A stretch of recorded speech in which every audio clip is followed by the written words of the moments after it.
একবেলা খাবার দেন, পুরাতন কাপড় দেন। তাও যদি না পারেন এই ভিডিওটি শেয়ার করে বিশ্বর আনাচে কানাচে থাকা মানবিক ভাই বোন পর্যন্ত পৌঁছাই দেন। আজ 15ই রমজান।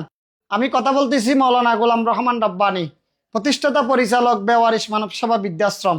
দীর্ঘ 6 বছর ধরে এরকম সমাজের নির্যাতিত, নিপীড়িত, অবহেলিত, আন্ধা আতুর, বেওয়ারিশ, মানসিক ভারসাম্যহীন বৃদ্ধ বাবা মা তাদেরকে আশ্রয় দিয়ে যাচ্ছি।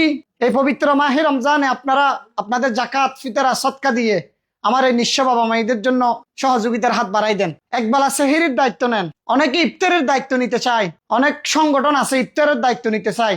একবেলা সেহরির দায়িত্ব নেওয়ার জন্য তেমন কাউকে পাওয়া যায় না। প্রিয় মানবিক ভাই বোনেরা, আপনাদের থেকে একবেলা সেহরি চাচ্ছি আমার 78 জন আশ্রয় থাকা নিঃস্ব বাবা মায়েদের জন্য। প্লিজ দয়া করে আমার এই অবাগা, হতবাগা, জনম দুঃখিনী বাবা মায়েদের জন্য একবেলা সেহরির ব্যবস্থা করে দেন। একবেলা সেহরির দায়িত্ব নেন। তাও যদি না পারেন, আবারও বলছি, ভিডিওটি শেয়ার করে বিশ্বের আনাচে কানাচে থাকা মানবিক ভাই বোন পর্যন্ত পৌঁছাই দেন। আসসালামু আলাইকুম ওয়া রাহমাতুল্লাহ।